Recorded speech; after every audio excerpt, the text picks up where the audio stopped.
Good evening, everybody. Welcome to a special Tuesday night edition of We Got Next. I'm Rickey Hampton, along with Big Mo, former Milwaukee Bucks center Paul Mokeski.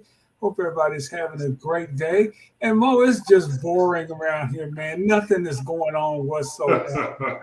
No, yeah, no Stanley Cup Finals, no NBA Yeah, Finals, no, nothing to no, talk about. no bedlam in the golf world. That's going berserko world.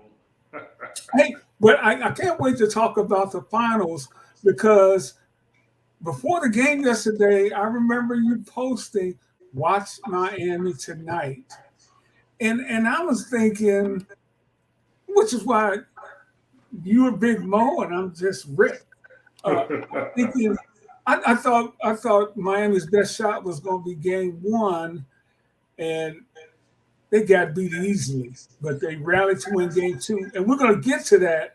But Mo, before we get to that, we got to spend a couple of minutes talking about what happened in the world of golf today. And as a former professional athlete, uh, you understand the side of high level sports like the PGA Tour.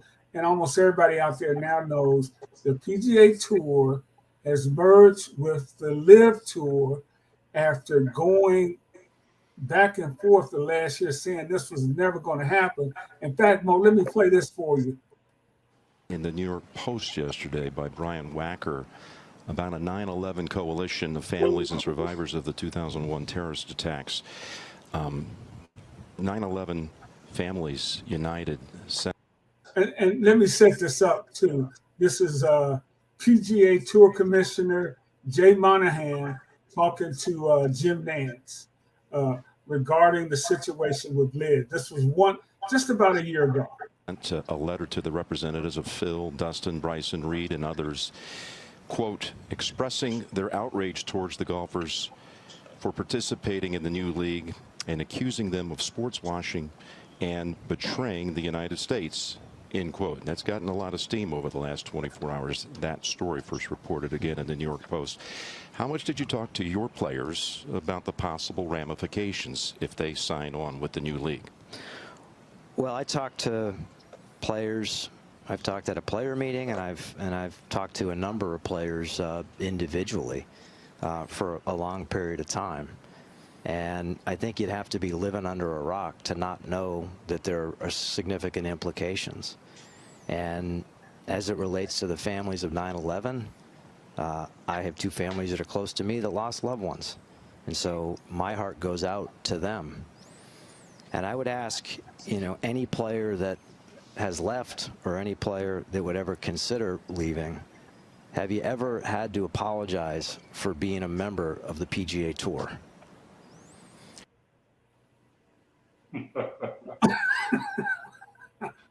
I mean, come on, man. That's why today I heard one of, hey, I'm going to take the criticism, and I know people are calling me a hypocrite. Because you are. Because you are a hypocrite. They're not calling you a hypocrite. You are a hypocrite. I mean, but, like in all businesses, most businesses and in the world and in the sports world, money trumps everything. So I don't know what the specifics are. I don't know why the PGA would join with the Live Tour that evidently is losing millions and millions of dollars and probably might just be able to survive one more year. Why would you fold at this point unless you're getting something huge? Which huge means money. Mo, I mean, I don't know how it's going to be interesting to see if Jay Monahan continues to if it survives this as the commissioner of the PGA Tour, because at the players meeting with the commissioner today, some of them were calling for their job. But here's what they were really pissed about. They weren't told anything. Now, this would not happen to you as an NBA player because you would have been part of the NBA Players Association. But nonetheless, which is a union, an official union. Yes. But do you understand why these guys on tour are pissed off? Some of them who left tens of millions of dollars on the table to try to stay loyal to the PGA Tour, to see Monahan go back and cut this deal. With that, yeah, absolutely. I mean, it's a different situation than the NFL and the NBA and the Major League Baseball, because all those player unions, all those player associations are unions. They're official. They abide by the union rules of America. So that's different. But if you want to survive as a league, you need to communicate, and that was his big thing, right?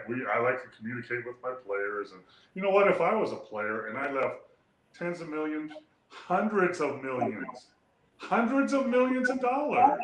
Justin Johnson. Justin Thomas. Yeah, Dustin Johnson, right?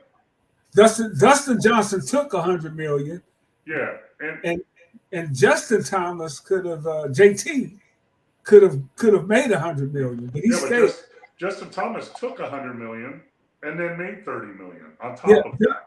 I'm sorry, we're both wrong. Dustin Johnson. Dustin Johnson. Yeah. So if I'm one of the players in the PGA that stuck with you because we're united, man, we're together. I got your back, and my question is: so remember when you said how families you were close to were affected, and you almost had a tear in your eye, and so those people don't matter anymore. A year later, they don't matter. Their lives don't matter. Your close family friends don't matter. Or did you just lie at the time? I mean, I don't know how he can survive this, because quite frankly, the other players that left and made hundreds of millions, tens of millions of dollars guaranteed, and now they're welcomed back with open arms like nothing happened. While the players that stuck by you, had your back, lost out on tens of millions of hundreds of millions of dollars, and they're just supposed to smile and say, "Hey, everything's good. Everybody hug up now." That's not going to happen. Right. It's going to be tough. Because Mo, if JT Justin Thomas, if he wins 5 tournaments this summer, he still doesn't get that $100 million. Nope, that's gone. That's already, you already got that in. Those players already got it in the bank. Now they can come back like nothing happened. I mean, you can't tell me that there's not going to be friendships. Friendships were broken already, and now you're going to try to mend them, or the Ryder Cup team is going to be united. No, they're not. They're not, because it's always going to be, hey, you were one of those guys. Almost like a scab, right? You were one of those guys that left. Now, I can't say that if I was a player that was good, and I could make 150 mil plus another 50 mil. I don't know if I would be able to turn that down, but I would never think that I could come back to the same organization I left and everything would be great. I mean, that makes no sense at all. Yeah, and welcome everybody. We appreciate everybody tuning in. We're already getting comments. Steve Schroeder says it's blood money. PGA Tour from Brian Shapiro, bunch of hypocrites. Steve, they offered Tiger, around $800 million. And as much money as Tiger got, you're not gonna get that $800 million. Yeah, I mean, come on, man. It's almost $1 billion. Are you kidding me? But Paul, and this is why, we were talking before we came on the air. I have so much respect for professional athletes and the job you guys would do, because, covering every day, understood the business aspect of it. Whereas, I think the everyday fan wants you to come to every mini camp, every training camp, don't miss a practice, don't hold out. But this is why players fight for every penny that you earn, right? Yeah, it's a business. It's your livelihood. So, but there's two sides to that. Like, I'm going to fight for, with my union to get fair wages, and then I'm going to fight for my own contract and become a free agent that I earn that contract because someone's going to offer me that money, and then I'm going to honor my contract. There are other players, not to name names, Karl Malone, That they negotiated. They would sign 5-year deals and negotiate every second year. And that's not true. If you sign something, you should honor that on both ways.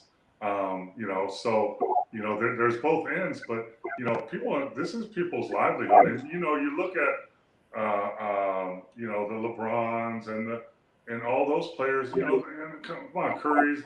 They make 30 to 50 million a year, but guess what? Most of the league is not making that. Most of the league, you got guys making $1 million, $2 million, $5 million, nice money, good money after taxes, cut it in half. But it's good money. But you don't know how long you're going to make that. Maybe 3 years, maybe 1 year. So you got to go get a job. You need, and that's where I think the NBA league and Players Association have been tied together because of their collective bargaining years and years ago, where they split the profits 50-50, and they all agreed upon that. So you win, I win. And I think that's why there's not been any lockout in so many years, and that's why the whole thing is prospering, because of that agreement. And and they communicate, and they do things the right way. I mean, the NBA is a multi-billion-dollar company. So, I know this is early on, Mo. It just happened. And your expertise is the National Basketball Association. But again, you are a former professional athlete. How do you think these guys who were really jilted and screwed over by the PGA Tour, I mean, they just suck it up? Well, they're going to have to, but that doesn't mean they're going to like it. That doesn't mean that everything is back to normal. I mean, if they want to make a living, there's no other place to go, right? There's a PGA Tour, right? Right. So now to make that kind of money, right? Yeah, I mean, you want to play in a league where you can make the most money, right? No matter what you do, or work for a company where you can make the most money for your family, for your legacy, for your kids, for everything. So they're going to have to suck it up and play. They're not going to be happy about it. And there's going to be conflicts. Watch on the golf course. That people are going to be pissed off at each other and look at each other sideways. And that's just the way it is. But this is different because I talk. Looking at the ABA merged with the NBA back in the day, right? The ABA was failing, but they did have Dr. J's and guys like that. So they merged, but the NBA only took about half the teams of the ABA, and then the other ones just kind of went away. But it created one solid entity. The AFL combined with the NFL and become today's NFL, and that became stronger too. But this is different because in these leagues, teams. If you play in the NBA or the ABA or Major League Baseball or hockey, NHL, you're an employee of your team. You're an employee of your team, your company. But in the PGA, you're an independent contractor. So you're not an employee, you're an independent contractor. So that's a different merger you're talking about now. You're not talking about the Live League and the PGA. And they're all coming. All the teams are coming together and making one big unit. That's what the commissioner's trying to sell. He tried to sell that today. It's better for the game, and 10 years from now, it's different. It's different because you're not teams coming together. You're a league. Your two leagues come together with independent contractors on the side. Yeah, absolutely. Now, I really want to get your thoughts on that. And Chris Ramsey, golfers are more serious. No time for Happy Gilmore, Tim Conway, dwarf goes golfing. You have to see the human. And Mo, he says you're right about the money. Steve, look at the new NFL package. You got to pay $400 to see NFL game. I think that is, if you want to get the all the NFL games on. I think they moved the NFL package to YouTube, and they did go up on the price where you can see every NFL game. And Mo, these things aren't going back because it's just too much money out there. Hey, it's called supply and demand. $400 is a lot of money, but if you pay it, that's all they care, and you're going to prove that that's the right price. When you pay it, yeah. And the owners of the St. Louis Spirits got to deal with the NBA merger. Oh yeah, that was Ozzy and Daniel Silna, and they made about 500 million or so. That was the best business deal made by anybody in the whole world. Yeah, They got paid not to play and not to spend money every year in perpetuity. However, before David Stern stepped away and passed away, he paid that off finally at the end. yeah. He But finally, yeah, there was 3 teams like that, I think. But yeah, they paid him off in 2016. yeah, Is, yeah. But when that was after the. Yeah, but you got to realize, like, in 75, I think. I mean, 1985. I was at a players trip. Hell yeah, I am. Go Knights, go. I'm in Vegas, baby. So I remember at the Players Association, we signed a deal to get some percentage of the marketing money for the league. That at that point was, I think, $25 million. That's what that was at that point. Well, it's about $2 billion now. hey, that is unreal, man. Hey, let's get to the association. Wait. One more thing on golf. One of the biggest announcements that you don't even know about. I'm going to break it here on our show. Coach Mo played golf this weekend for the Whoa, first time in 8 years. I played in a scramble tournament, a charity scramble tournament. I didn't hit all my shots, but I hit about half of them. So that's breaking news right there. good to hear. Good to hear, Mo. Good to I'll be hear. ready for you when you come out, Ricky. Yes, sir. You know I'm gonna need a couple of strokes here and there. Oh no.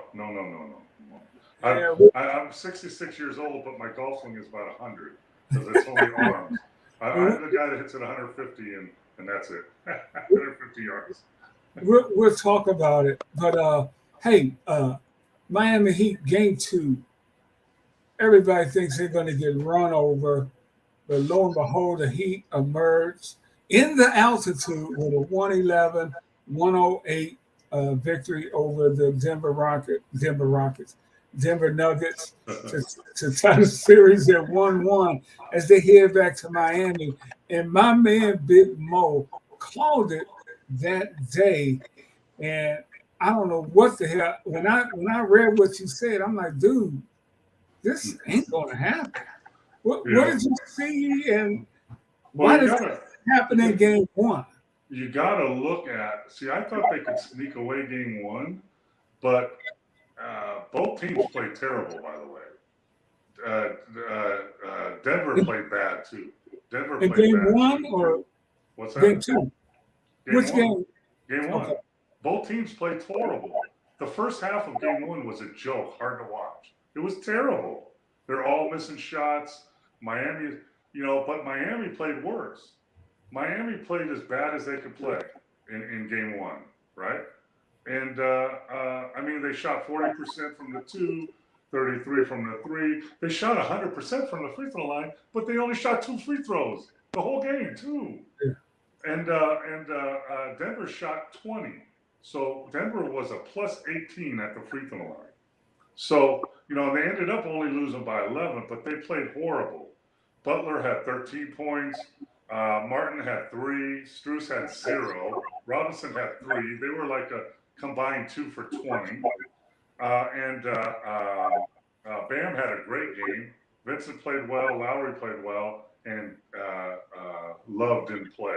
So my thinking in game 2 is, and if I'm a coach and I'm in their locker room, we can't play any worse. We were horrible. We didn't follow the game plan. We couldn't make a shot.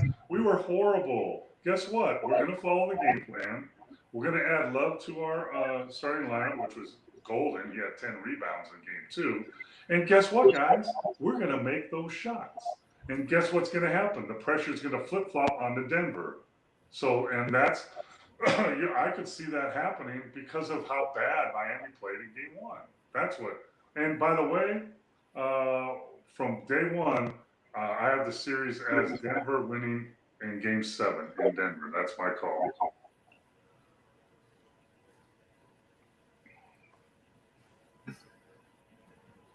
Chris Ramsey, Nuggets, no defense, gave up a 15-point lead. And of course, the Joker had 41. When they were down 15, Mo, did you see, was it anything that stood out that turned that around for the Heat? Boy, they got a great contribution from Duncan Robinson.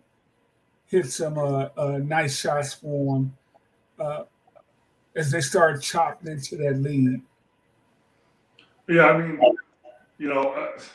one thing I noticed, which is mind-boggling, the Miami sloppy zone bothers Denver just as much as it bothered Boston, which is mind-boggling.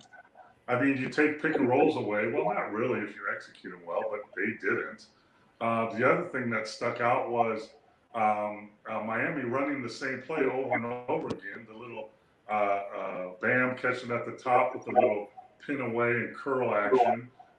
Denver messed up that twice in a row in a big part and got a layup by Robinson and a three by Vincent.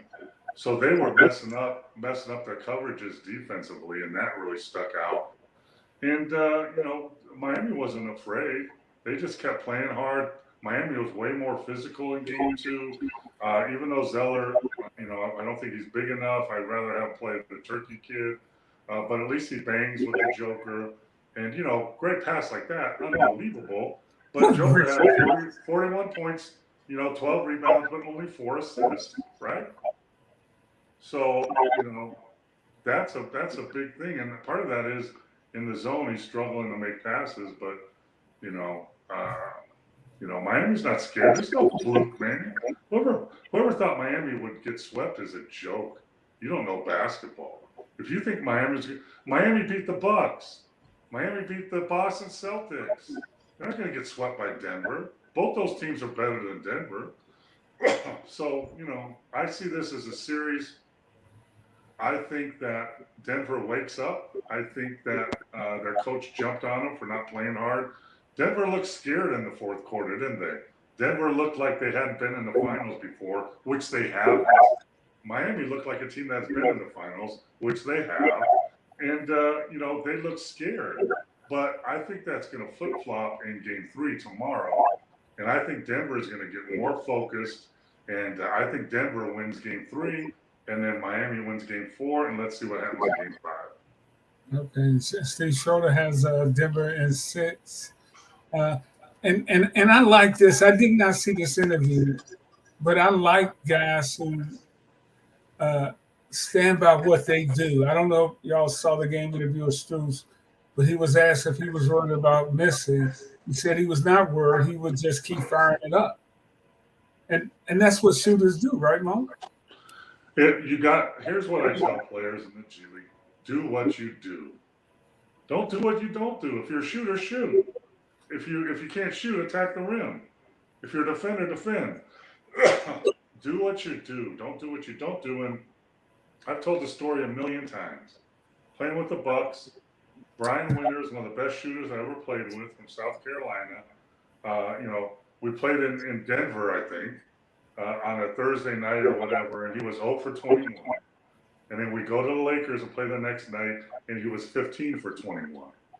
And the reporter asked him, when you were 0 for 21, what were you thinking? He said, I was thinking I could make my next 21 in a row. That's what I was thinking. And that's what shooters do. And, Struz played a good first half, not great second half. And Duncan played a great fourth quarter, not a great 3 quarters, first, second, third, but they were timely. And they have a coach and their best player, Butler, saying, keep shooting. If you're open, keep shooting. That's what you do. But the biggest move I thought finally is they put Love into the starting lineup. He was the leading rebounder with 10, I think. Yeah. Yeah. So, that's the biggest move. And you know what? He's smart. I think he hit one three, but you got to honor him at the 3-point line. So I think that was a big strategic thing. And don't think Denver's going to sit there and say, "Woe is me." They're going to come back with another counter. They're going to figure out how to guard the pick away stuff and the curls, and they're not going to do that. Oh, okay. That's a great, Chris. When you watch this game 2, if you watched it, and if you want to rewatch it, watch how fast Miami plays. Watch how fast they take the ball out. They are speeding up the game. Miami wants to speed up the game. Denver wants to execute and play slower. Not slow, slower. But Miami, when you watch even the first quarter, they were taking the ball out quickly. Let's go. And then Kevin Love, how many great outlet passes did he have off of rebounds? That's huge too. Yeah. Steve thought it was a great pickup. I know we talked about that. Mo, veteran guys play championship caliber basketball. And he delivered last night after sitting out, not seeing any time, he doesn't get pissed off or anything. That's a pro, right? Yeah. But if you look, like 7-game series, right? We've talked about this before. So the stars usually going to do their thing. It's the role players that go up and down a lot. So let's look at game 1. Denver. The Joker had 27, 10, and 14, triple-double. Murray had 16 and 10 assists. Those are the stars, right? Butler struggled. He only had 13, 7, and 7. So he struggled. But Bam had 26 and 13. Those are the stars, right? In game number 1. But in their role players, Caleb Martin, who was almost MVP of the Boston series, correct? He was almost MVP of the Boston series, had 3 points and 4 rebounds. Strus had no points. Robinson had 3. And if you look at Denver, Porter Jr. had 14 and 13. Gordon had 16. And Brown had 10. Now let's look at the second game. So the Joker had 41 and 11. Murray had a tough game, 18, but he had 10 assists. But Porter, instead of 14 and 13, had 5 and 6. Gordon had 12 and 7 instead of 16 and 6. And Pope had 6. And Brown had 11. But you look at Miami, Butler had 21, 4, and 9. That's good. Martin only had 3 and 5, bad. Strus had 14. Robinson had 10. Bam had his 21 and 10. And Vincent had 23. The guy had 23. So those are the guys that are going up and down a little bit. Yeah. And that's Chris, the unknown player. And Duncan Robinson only had 10 points, but those were big points. I think they're all in the fourth quarter. Timely point. Hey, going back a little bit, somebody asked this.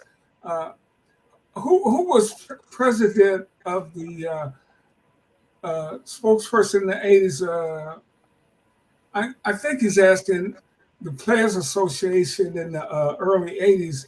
You mentioned before we came on the air, there was one time during your 12-year career where there's some player strife with the league, and you guys almost went on strike. Yeah, that was early on. That was the closest it's been. That was like 40 years ago. But I think Oscar Robertson was the first president of the Players Association. Right. And then I think Isaiah Thomas was president for a while. But along with presidents, they also have attorneys that represent the association. So,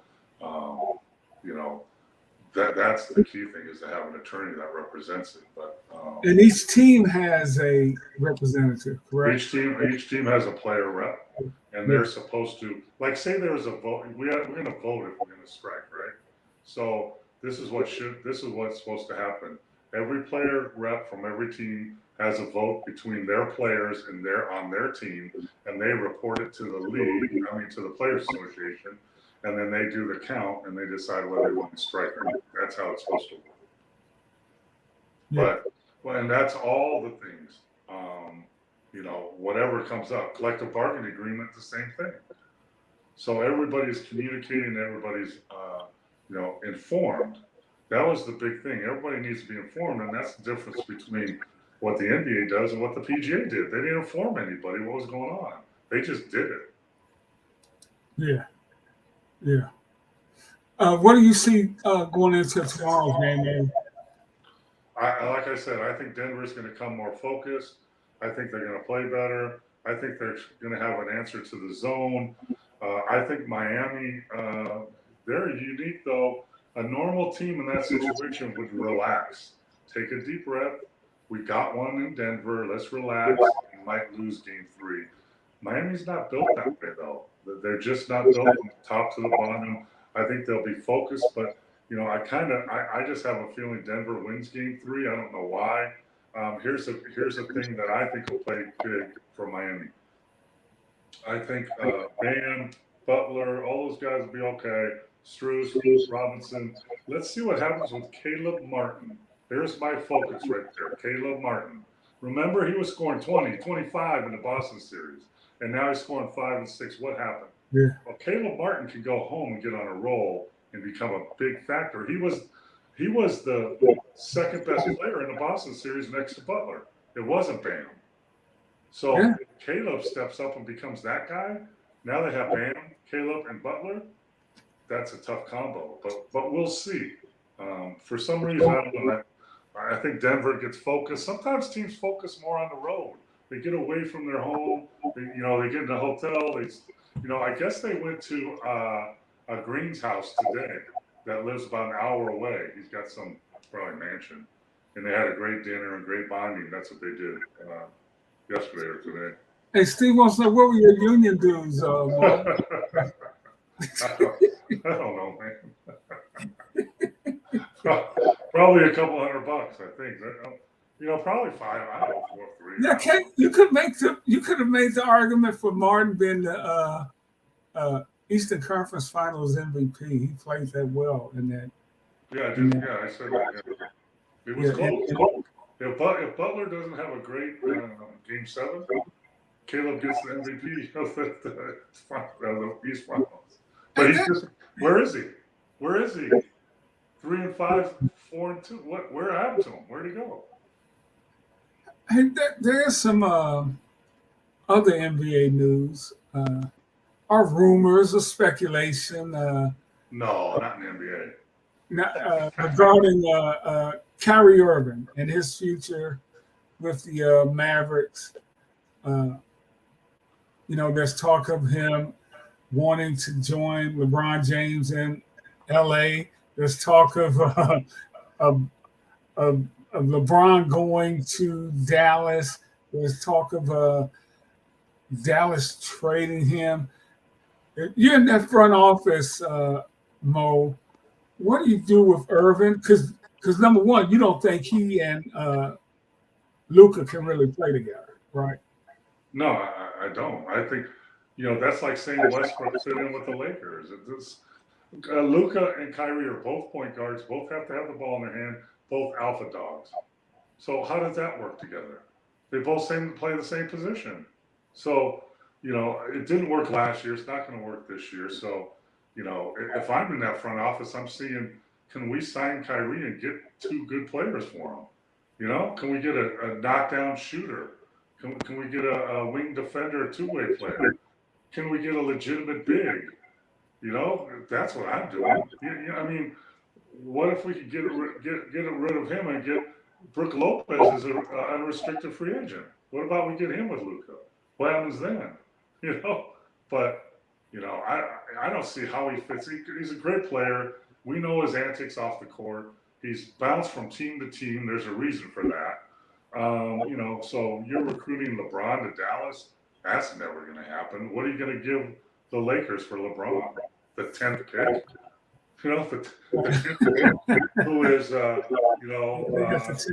Grady Dick from KU. You know, is Asar Thompson from Overtime Elite, a 19-year-old kid. What? No, the 10th pick means nothing. You know, the 10th pick is random. Hopefully you get something, but now, you know, I could see the Dallas signing Kyrie and trading them to the Lakers, but I don't know what they would want from the Lakers, you know, because the Lakers, by the way, have 7 free agents, by the way. And they have 7 free agents, and I think they have a couple, and somebody else with a player option. You know, a ton of money tied up in AD and LeBron. Well, and Russell, right? Are they still paying for Westbrook? No. Oh, you mean D'Angelo Russell? Yeah, D'Angelo Russell. That's $30 million. So you're looking at about $100 million between those 3 guys. Now, you know, I hope they don't. I wouldn't think they'd sign D'Angelo Russell because he was a flop. Even though he's only 26 or 27, still, you know, but he was a flop. I mean, are you going to pay? If you lock him up now, you're talking about $100 million of your $135 million. You know, that's locked up in 3 players. So and you haven't signed Reeves yet. He's a free agent. I think teams like the Lakers and Phoenix are really playing with fire because, well, the Lakers' best player is LeBron, and he's going to be almost 40 years old. Chris Paul is the catalyst for the Suns, and you know he's going to get hurt. And you still tied to him, I think, for 2 more years. LeBron's 40 years old and makes $50 million. And Right. CP is old and broken, and he makes $40 million. And you're going to pay him for the next 2 years. I mean, yeah. So that kind of ties your hands. It's going to be interesting. It's going to be interesting what Vogel does in Phoenix. I mean, he's got his hands full. And I'm glad you mentioned Vogel's hiring in Phoenix because Chris Ramsey wants our thoughts on some of the hirings that took place last week. What was the one that stood out to you, Mo, that you liked? Adrian Griffin with the Bucks. Adrian played for me. I congratulate him on the text. I'm going to see him this summer. He's got 15 years of experience. He played in the league. He's been assistant coach for a long time. He's level-headed. I think they need a new voice in that organization, but they still have. See if they can sign Middleton. But he can change that into. He can get them to the finals next year. Nick Nurse in Philly is scary to me. That means Harden's going to sign a multi-year contract because Nick Nurse was the head coach of the G League team for the Rockets when Daryl Morey was the GM of the Rockets. They know each other. They're friends. And guess who else is friends? Harden. So they're all friends. And I don't think Harden, you know, you're going to run it back with that same group. You're going to get the same final thing that happens, and you're not going to get to the finals. So, you know, I love the hiring of Monty Williams in Detroit, even though he's making $1 zillion. And I just saw that he signed Steven Silas, I think, as one of his assistants. Yeah. Great. I was on the road as an advanced scout with Steve years ago. Very knowledgeable, great X&O guy. Monty Williams is a good X&O guy, not great, but a good personnel guy, good relationship guy. I think they make a dynamic combination there.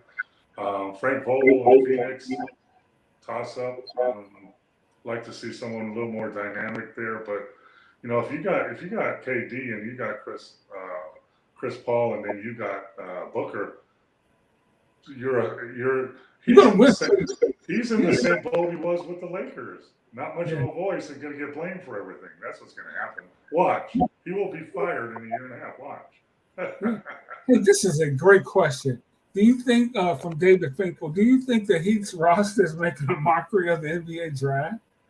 Well, I've No, talked I think you think the NBA draft is a mockery anyway. I've said that from the beginning. There's no guarantees in the NBA draft. You're drafting 18, 19, and 20-year-olds. They're just kids. They don't know how to play. I mean, they got talent and wingspan and athleticism, and blah, blah, blah, blah, blah. They haven't played 1 minute in a professional league. So, it's a crapshoot. I mean, look at the draft this year. Wembanyama, the 7'4" French kid, yeah, he's going to be a player. But other than that, you're talking about Brandon Miller from Alabama. I mean, a nice two-way wing player. Nice. Then you got Scoot Henderson, who I've seen many times, a questionable point guard. And then you have all the rest. Yeah. So what's the first round of the draft worth? It's mind-boggling to me that And Luke and the Joker was the 41st pick. Absolutely. So, you got to do your research. You got to do more than just measure people's and their athleticism and their arm span. And you got to go into their psyche. And are they competitive? Do they have high basketball IQ? If we run a lot of dribble handoffs, can they do a dribble handoff? If we run a post-up offense, can they do that? Are they willing defenders? Are they good teammates? And that's how you find players like Miami did. And go on down the line. It's like college recruiting. Go look up college recruiting. Go check out the top teams.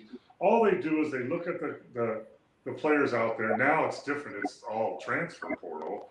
But before, they used to look at high school players, 3, 4, 5 stars. That's what we want.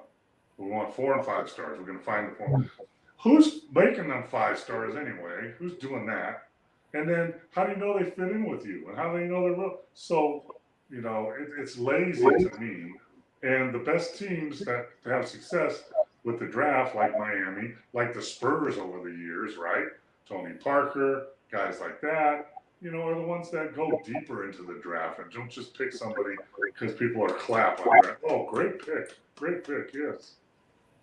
Hey, I don't know if you had a chance to scout LeBron before he came into the league, but could you see this coming? 20 years of outstanding play. Sure. I mean, I didn't see him in person. I saw him on video. Look at his size. Look at his skill level. Look at his competitiveness. Yeah. Okay. Yeah. Sometimes you do see guys that, okay, but that is not the case for most NBA draft picks. No, it's a case for 10. I just told you there's one close to guarantee, Wembanyama, and there's one that probably can play, and then there's everybody else that, they're 18 and 19 years old. I used to say in the draft, you know what, we're drafting these guys for somebody else because by the time they can play, we'll be fired. Why are we picking this 18-year-old guy that can't play? He's gonna, he's either gonna sit on our bench or he's gonna go down to the G League and be, play some games, and then we're gonna bring him up, and then we're gonna play him 5 minutes here, and then, that's what the now, is the Miami Heat roster making a mockery of the draft? Maybe to some point, but is the draft just a mockery anyway? Ooh, that's deep right there. Think about that, gentlemen. Think about that. Hey, Mo, we're going to get out of here early, a little early tonight, but we will be back. Although I want to get you on the guy that won the dunk contest, Matt McClung. Was that his name? Is that his last name? Something like that. Yeah. Yeah, he won the. Yeah, so he played in the. He can dunk. Yeah, but he's a good player. I mean, he's solid. He's athletic. He's kind of like a Jimmer Fredette without a jump shot, but more athletic. But he played in the G League, put up okay numbers, went up to Utah, I think, and played a few games. But he's a project, and that's I mean, look at you're talking about the draft. Austin Reeves wasn't drafted. Right. You know, I mean, you know, hell, I was the 42nd pick. Are you kidding me? And played 12 years, and I guarantee you there was some lottery picks in that draft. I've gone through that. I'm telling you, I bet there's only 4 guys or 5 that played more years than me, and there's a whole handful drafted before me that played 2 years at the most, and we're done. But you know what, man? It is an exclusive fraternity that you belong to, where the guys play 2-3 years, because you're talking about the best in the world. Only like 5,075 years have played in the NBA for a year. Yeah. So, yeah. Hey, guys, we want to thank you. We're going to get out of here a little early tonight. Okay, let me make that prediction then. Denver wins Game 3 unless Caleb Martin comes up big, and then Miami wins. There you go. And what about the Golden Knights? Tell you what, if you guys are, I'm not a super hockey fan, but I watch these games. Tell you what, that game last night was physical. Bodies were flying, teeth were flying. You know, I think if the Knights can get one, they got to go back. They're going to be playing in Miami. They're playing the Miami, whatever they are, the same day that the Miami Heat are playing. So, you know, I think if they can get, if the Golden Knights can get one game in Miami, then they'll come back and finish it off here in Vegas, and then we'll have a big party here. Like we don't have big parties everything in Vegas. Come on. Mo, hearing you talk about physical hockey, it sounded like it made you a little homesick for the NBA, man. Yeah, I mean, I was talking to Linda last night when we were watching the game. I'm like, you know what? I couldn't play hockey because I'd just be looking to get shots at people. I'd be in the penalty box the whole time, and the coach would be mad at me because I'm just trying to get a good elbow into Ricky's face. I don't care where the puck is. I'm just trying to get one of these shots right there. We're gonna get out of here. We should be back on our regular schedule. I don't know. We got some change. We could be coming to this hour because you got some stuff going on. We will just go to our Facebook page. We got next. We'll be filling you in on that. But for the big fella, Paul Mokeski, I'm Rick Hampton. We're gonna get out of here. Peace, everybody. See you later.